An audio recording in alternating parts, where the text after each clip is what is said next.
ሰላም ሴቶች እንዴት ናችሁ? እንኳን ወደ ቻናሌ በሰላም መጣችሁ። ዛሬ ወንዶችን መጠየቅ ያሉባችሁ 11 ጥያቄዎች በሚል ሐሳብ የምንነጋገር ይሆናል። እንግዲህ ይህንን ጥያቄ ያዘጋጀውላችሁ አንዳንዶቻችሁ የሆነ ወንድ ወዳችሁ ወይ ደግሞ ተመችቷችሁ ግን ምን ማውራት እንዳለባችሁ ላላወቃችሁ ሴቶችና እነዚህን ቀለል ያሉ ጥያቄዎች ብትጠይቁ እንደ ማስጀመሪያ እንደሚያገለግላችሁ ለማሳወቅና ከዛም ባለፈ ደግሞ እነዚህን መሰረታዊ 11 ጥያቄዎች ያው ቀለል ያሉ ጥያቄዎች ናቸው ብትጠይቁት እና ያ ሰው ቢመልስላችሁ በዛው ስለዛ ሰው ያላችሁን አመለካከት ሞር መረዳታችሁ ከፍ እንዲል ይረዷችኋል ማለት ነው። ከናንተ የሚጠበቀው እስከ ቪዲዮ መጨረሻ ይህንን ሐሳብ መከታተል ነው። ከተመቻችሁ ቤቱን ፎሎ ማድረጋችሁን አትርሱ። ቀጥታ ወደ ሐሳባችን እናልፋለን። እንግዲህ ሴቶች መጀመሪያ ሪሌሽንሺፕ ውስጥም ሆናችሁ ሊሆን ይችላል ገና ደግሞ ወደዛ መንገድ እየተጓዛችሁ ግን የሆነን ወንድ ማውራት ፈልጋችሁ ከሆነ መጠየቅ ካሉባችሁ የመጀመሪያው ጥያቄ እስከዛሬ በህይወት ከተላኩል መልእክቶች ውስጥ ላንተ ትልቁ የትኛው ነው የሚል የመጀመሪያ ጥያቄ ነው። አንዴ ደግምላችኋለሁ። እስከዛሬ ከተላኩል ቴክስቶች ወይ ደግሞ መልእክቶች መካከል ላንተ ትልቁ የምትለው የትኛው ቴክስት ነው ወይ ደግሞ ከማን የተላከልህ ብላችሁ ርዕስ ማስጀመር ትችላላችሁ። አሁን ይሄ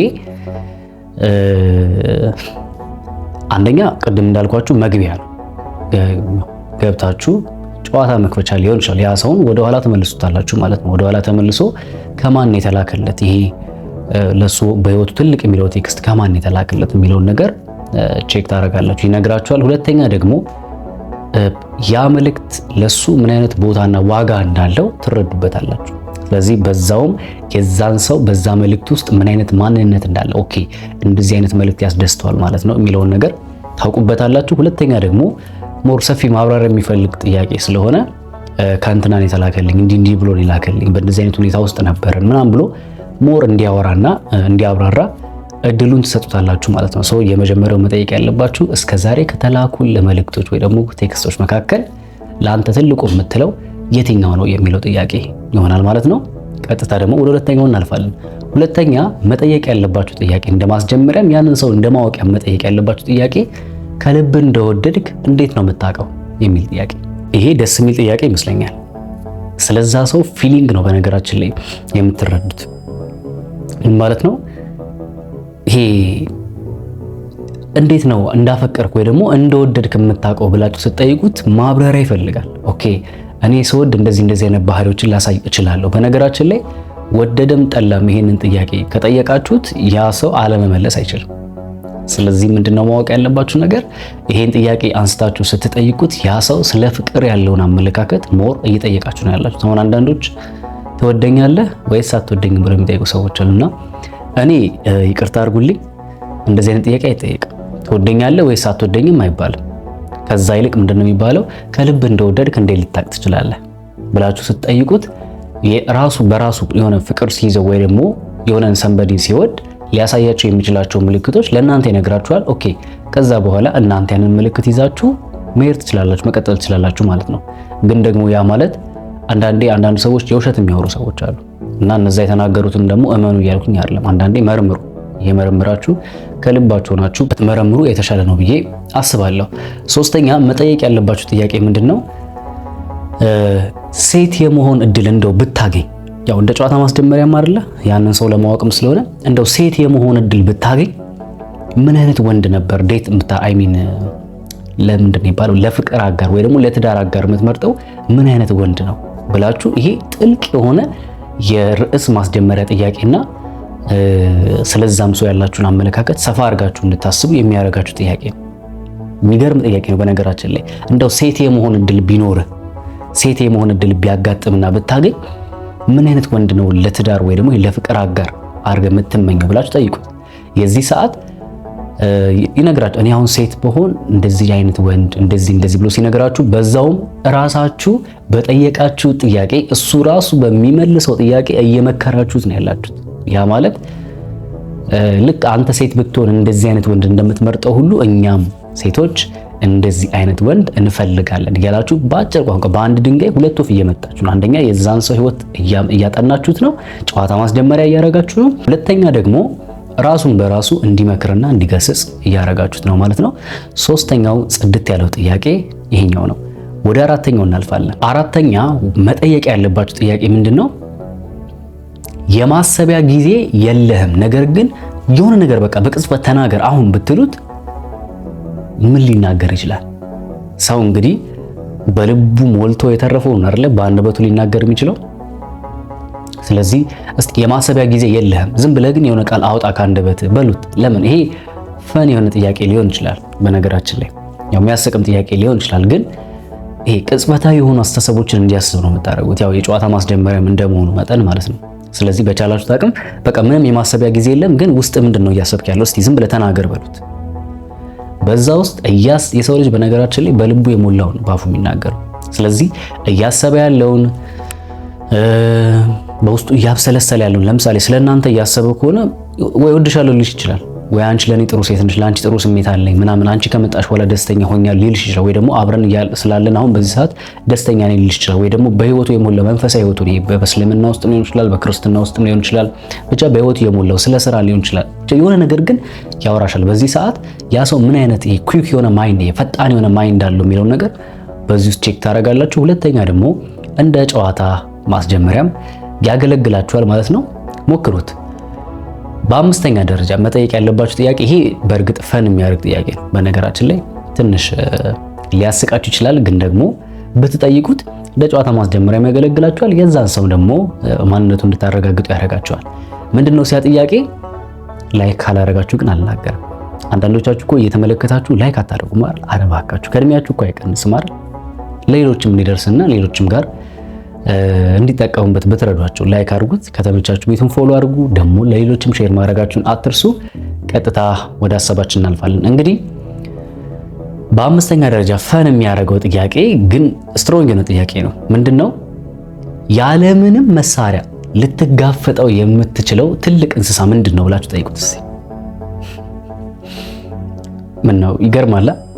ያለምንም መሳሪያ፣ ምንም መሳሪያ ሳይኖር እጅ ላይ ግን ልትጋፈጠው የምትችለው እንስሳ ምን ይሆናል ብላችሁ ጠይቁት። ያው በዚህ ውስጥ እንደ ርዕስ ማስጀመሪያ ያገለግላችኋል። ነገር ግን ምን ትረዱበታላችሁ?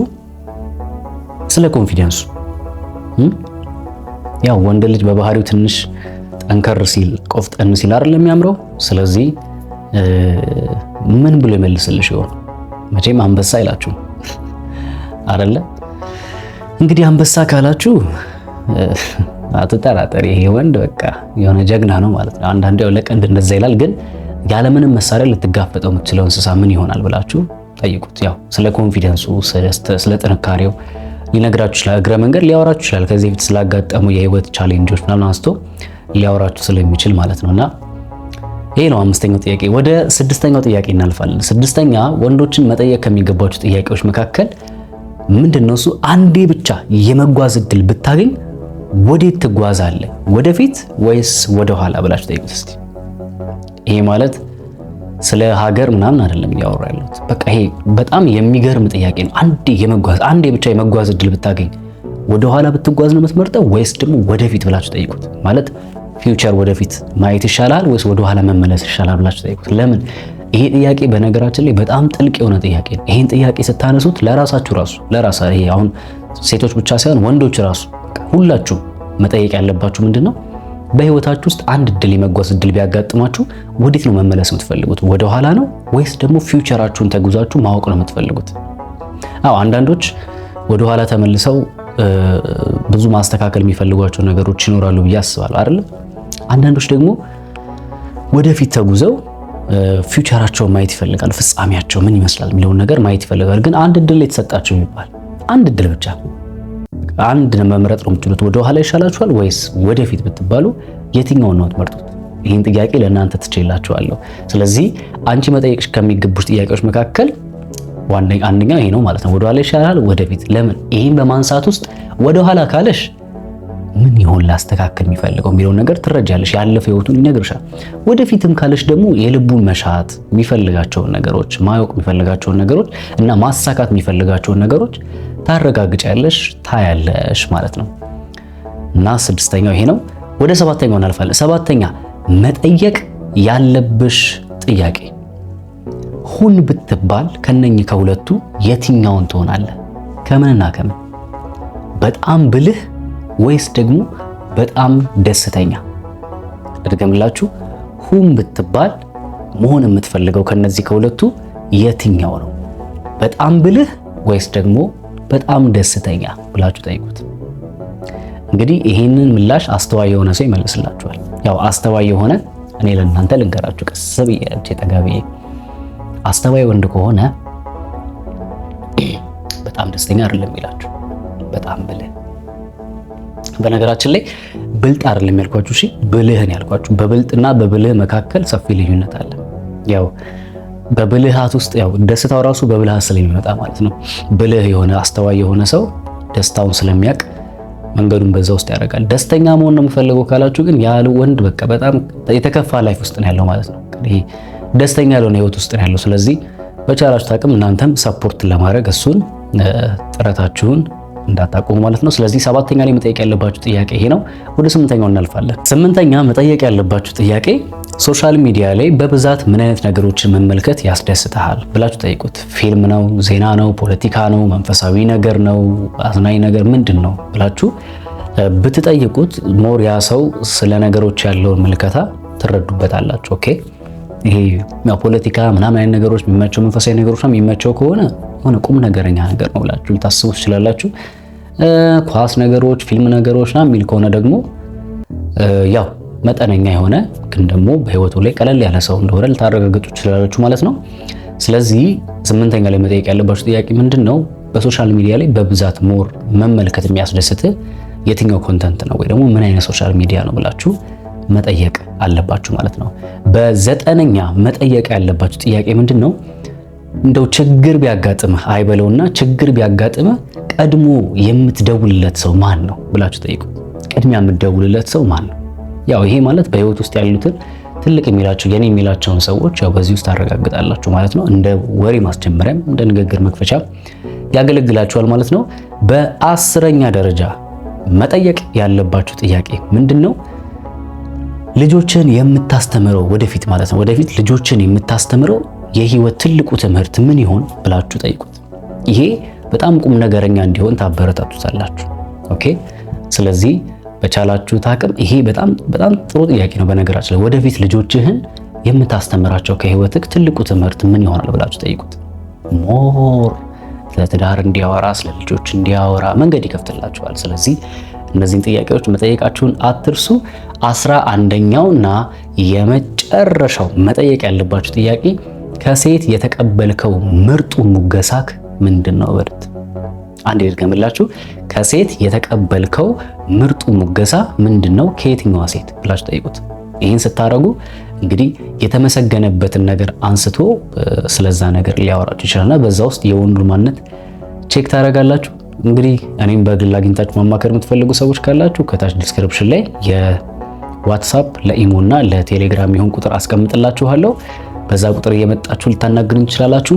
አሁን የነገርኳችሁ እነዚህን 11 መሰረታዊ ጥያቄዎች ግን ሞክሯቸውና ውጤቶቹን ከፈለጋችሁ በውስጥ መታችሁ ንገሩኝ፣ ከፈለጋችሁ ኮሜንት ላይ አስቀምጡልኝ። በሌላ ተመሳሳይ ቪዲዮ እስከምንገናኝ መልካም ጊዜ